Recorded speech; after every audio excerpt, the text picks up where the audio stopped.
pergunta é: religião e política se discute? Ou cada um tem o seu? Sim, se discute. Arro, Mitakuya e assim, Kafkamato, a seu dispor. Sejam todos bem-vindos ao primeiro vídeo deste canal para tratar sobre um assunto pouco complexo. Vamos falar sobre a espiritualidade de uma forma mais crítica e aplicada ao contexto e ao cenário que a gente vive. Então, galerinha, se você curte esse tema, já deixa seu like, já compartilha com os amigos, já se inscreve aí no canal, ativa o sininho, ativa a notificação que vem mais vídeo assim pela frente. Sem mais delongas, vamos lá! Começo aqui citando um grande filósofo, pensador, historiador brasileiro, Leandro Carnal. Em uma de suas falas, ele traz: religião, futebol e política deve ser discutido e debatido com quem sabe discutir e debater, não com fanáticos. Na sua fala já diz a importância da gente conseguir discutir assuntos que por muitas vezes são considerados tabus ou são considerados assuntos longe de um campo de análise e de discussão por centros e por certos tipos de pessoas, para entender que quando a gente trata da religião, a gente fala da relação que eu, como indivíduo, tenho com o meu sagrado, com algo divino, algo superior, seja em questão de minhas virtudes, ou seja em questão dos meus defeitos, o nosso instinto, o nosso ser. Quando a gente fala da espiritualidade, quando a gente fala da religião, a gente fala a relação de nós como pessoas em contato com esse sagrado. Quando a gente fala de política, a gente está falando da mesma relação também. Mas nós não estamos falando de algo abstrato que está dentro de nós, mas sim da relação que nós temos com o meio ao redor de nós. Então, entender e falar sobre política corresponde a que se você não gosta, você é governado por aqueles que gostam. Então, são dois temas, por serem complexos e por serem de tamanho tabu ou fragilidade na hora do debate, são temas que acabam sendo propícia à ideia de polarização e à ideia de fanatismos ou de bandeiras únicas. E é muito difícil entender essa relação num cenário submetido e já pré-condicionado. Nós, e isso pode ser uma bomba no tabuleiro, nós somos pré-condicionados ao meio que a gente vive. E as situações e condições de vida que nós tivemos desde o nosso nascer até nos formar o que nós somos hoje. E que vai continuar moldando o que a gente vai se formar até o último dia de nossa vida. Então, o meio que a gente vive, essa troca de informação, desde nós alterando esse espaço, e desde o espaço deixando informações pertinentes para nós, que nós raciocinamos e interiorizamos, isto é uma troca muito grande e que condiciona nós como seres em sociedade e em coletivo. Então, tratar isso vai muito mais de uma questão egóica, uma questão de time, de bandeira. E isso vai sobre uma responsabilidade conjunta, uma responsabilidade social. E por responsabilidade ao próximo, a gente tem muito interligado toda a questão positiva de uma espiritualidade ou de um bem comum. Então é muito bom começar trazendo esse papo, trazendo essa ideia, trazendo essa diferenciação sobre as relações, né? Por exemplo, eu nunca vou questionar a existência de um Deus para um evangélico. O evangélico, ele crê naquele Deus. Esse Deus vive para o evangélico. Logo, não cabe a mim discutir isso. Mas cabe a mim analisar a relação desse evangélico com esse Deus. Ou o que isso acarreta na vida desse evangélico. É mais ou menos isso que a gente tem que entender como relação e como causa e efeito dessas grandes ações que acontecem em conjunto, muitas vezes de forma sistemáticas. Para começar essa ideia e para dar início nessa série de vídeos que eu pretendo trazer com um conteúdo mais teórico, para explicar um pouco dessa relação de sociedade, esses pensamentos de Estado, de grandes pensadores que trouxeram teorias como Adam Smith, John Locke, Maquiavel, que a gente vê muito presente hoje no dia a dia, até no campo dos nossos governantes, né? Um exemplo básico é trazer Maquiavel no livro Príncipe, um dos grandes destaques de Maquiavel, né? Maquiavel, que era italiano, passou boas guerras e era diplomata dentro da Itália em períodos muito caóticos, e escreveu o livro Príncipe como uma cartilha de dicas e boas ações para os governantes. E dentro dessas dicas nós tínhamos, por exemplo, coisas como: se o príncipe deve fazer algo benéfico para seu povo, ele deve ser lento e gradativo. Assim o povo vai conseguir verificar e ver esse algo positivo sendo feito pelo longo do tempo. Se o príncipe precisa de alguma forma atacar esse povo, fazer algo negativo, ele deve ser rápido e muito direto, porque muitas coisas passam ao mesmo tempo, o povo não consegue perceber tudo e logo se esquece porque tem algo bom e demorado acontecendo. Logo a gente faz comparações muito rápidas com governantes que demoram 4, 5 anos para construir uma ponte e na hora de aprovar medidas que tiram o direito do povo, aprovam tudo em uma semana. É muito claro como grandes pensadores, filósofos, Nicolau Maquiavel como diplomata, trouxeram ao longo do tempo, ao longo da história, muitos ensinamentos de como o poder exerce a condição do cenário que a gente está.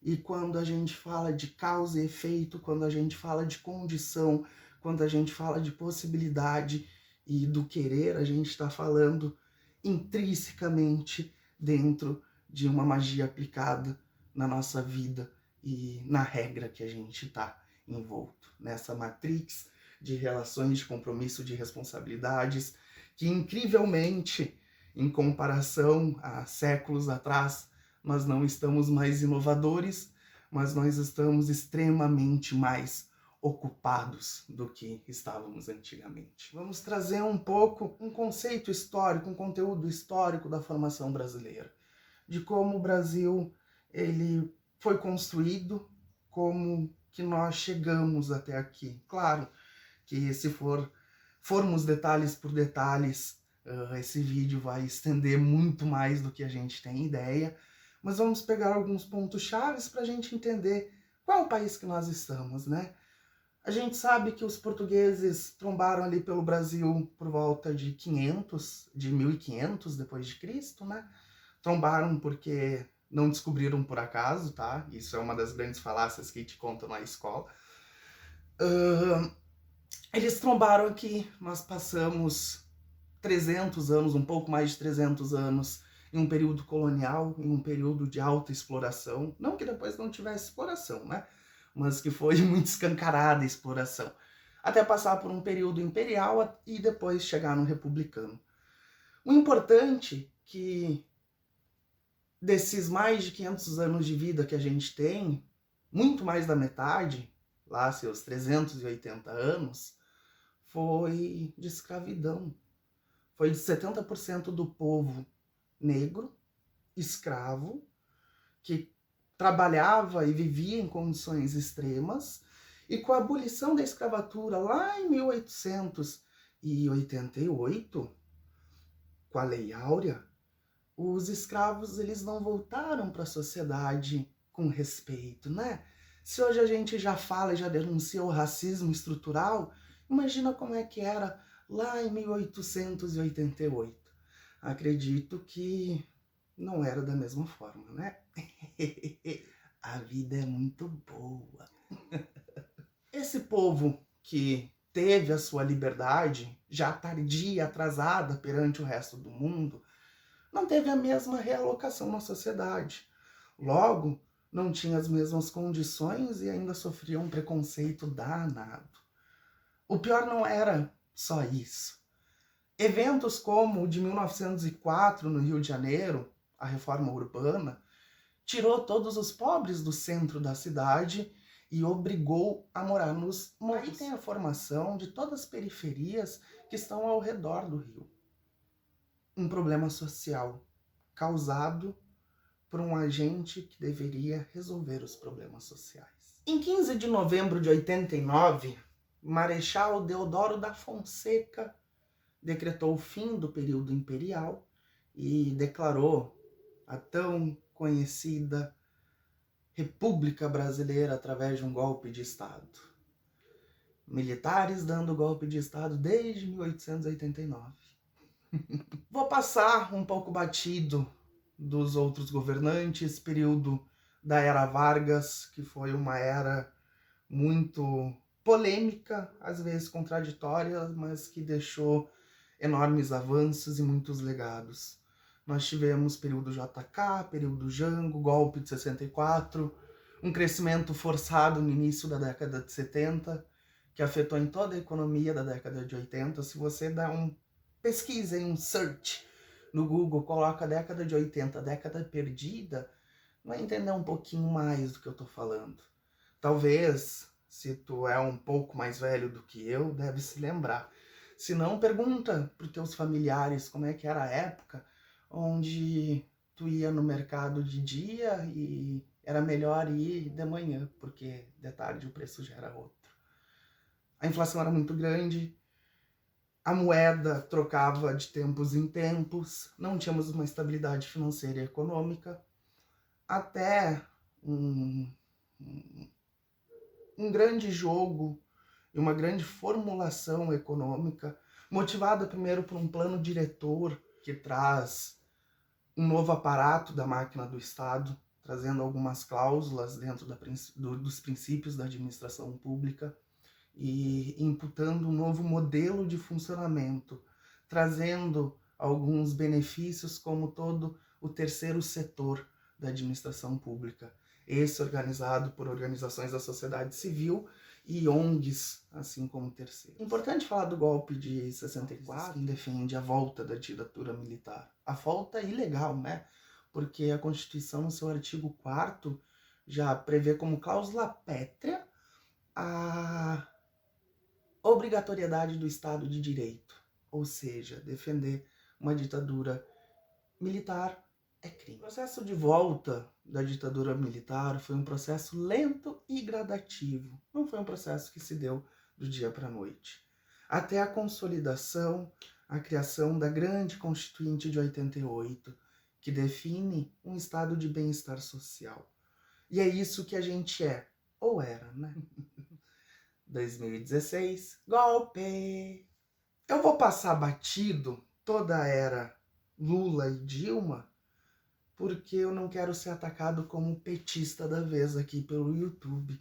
Mas é importante dizer que em 2002 o Brasil ocupava a 13ª posição na economia mundial, no PIB mundial.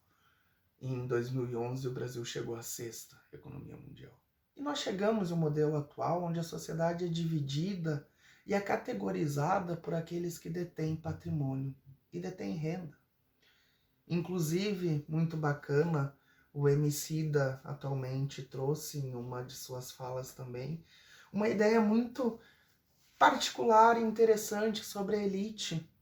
Hoje nós temos a ideia de considerar a elite aqueles que têm maior patrimônio. E não é isso que a elite traz, até na própria etimologia. Elite é aquilo que tem de melhor, e considerar e trazer o melhor homem, o melhor humano, o melhor sujeito como aquele que detém maior renda, não é correto e não é justo. Então, a sociedade ela se tornou e se movimentou para um aspecto de renda, para um aspecto financeiro, para um aspecto de poder, de cargo, de importância. O problema social, como dito anteriormente no vídeo, é um problema causado pelo próprio Estado, pelo próprio governo e pela própria sociedade. É uma responsabilidade nossa entender que a desigualdade social gera e está intrínseco no resultado da violência, que por sua vez está intrínseco numa consequência de uma causa de lá atrás, de uma causa que veio de histórico, de escravidão, de exploração. É difícil entrar na mente, na ideia do pessoal como um todo. E a gente vem para uma ideia de Herbert Simon, quando a gente traz a racionalidade limitada. Ele fala que todo humano ele tem por característica sua racionalidade dentro de alguns parâmetros. Entre eles, nós temos a informação disponível que a gente consegue captar, nós temos a limitação cognitiva do nosso cérebro e a nossa tomada de decisão. Então, esses três fatores, eles são primordiais para entender a capacidade de raciocínio que a gente tem sobre determinado evento. É muito importante a gente atacar em cada uma delas.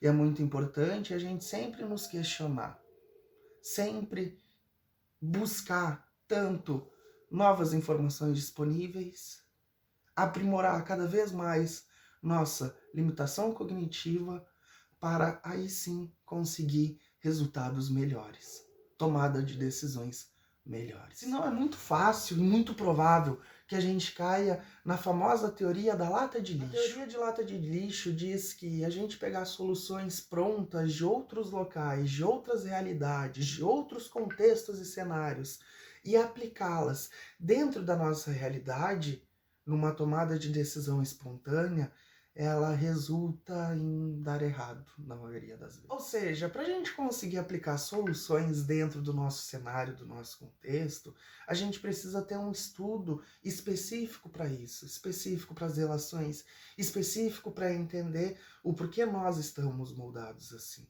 Eu nunca vou esperar ou comparar um Brasil, por exemplo, com um país europeu. Ou até mesmo com os Estados Unidos. São duas formatações diferentes, são dois pensamentos diferentes, são duas populações, são dois territórios completamente diferentes. Em questão territorial, por exemplo, o Brasil é o único país no mundo que tem em seu território 6 biomas e 3 tipos de climas diferentes, sendo o Brasil um dos grandes responsáveis pela renovação do ar mundial, de acordo com seu bioma e sua diversidade de florestas e diversidade natural. Enquanto isso, nós como cidadãos temos responsabilidade de estar juntos frente a frente com tomada de decisão daqueles que a gente coloca para nos representar. Entender que em tempos atuais, coisas como demarcação das terras indígenas está sendo votado. Hoje em dia, os indígenas que passaram por toda a exploração, desde o início do descobrimento do Brasil, continua até hoje perdendo sua terra. O que é mais sagrado? O que é mais sagrado para o índio é a terra. É da onde vem a vida, da onde vem o alimento, aonde ele consegue colocar seus pés e sentir a natureza, e sentir a vida, o grande mistério. Esse é o papo de hoje, essa reflexão que eu quero trazer para vocês. Essa ideia de pensar que não é justo que 1% da população brasileira detenha 50% do fundo monetário do país. 1% tem 50% do dinheiro do país. Pensar que não é justo que o pobre que paga o IPTU, que paga o IPVA, o Imposto sobre o Veículo Motorizado, sobre o veículo automotor, ele paga o IPVA. O dono do jato e o dono do helicóptero não pagam. É injusto. É injusto eu pagar o mesmo valor de ICMS pelo combustível que o dono de multinacional paga. É injusto.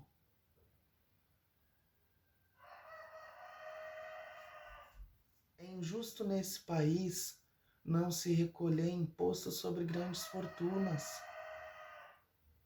E é previsto pela Constituição. A Constituição tem coisas que prevê só precisa que a linha legislativa crie projetos-leis para atender aquilo que a Constituição já diz. A Constituição é de 1988. Na década de 90, a FHC fez um projeto-lei para arrecadar imposto de grandes fortunas. Até hoje não foi votado. Isso é injusto. Injusto não é sistema único de saúde. Injusto não é universidade pública gratuita de qualidade. Injusto é tirar dinheiro dos pobres e dar para os ricos. E isso o bruxo sempre foi contra, por sua história, por suas ações e por sua honra. Então é esse o papo que eu queria ter hoje com vocês, meu povo. Acho que o vídeo tá ficando já no seu tamanho ideal. Os galos já estão cantando, vocês devem estar escutando aí pro final do vídeo. Então tá no momento de acabar. Se vocês gostaram, não esqueçam de deixar o like nesse vídeo, se inscrever no canal, ativar as notificações, todo esse paranauê do YouTube que ajuda e nos fortalece um monte e apoia para trazer outros vídeos e outros conteúdos como esse. Então até mais e até a próxima.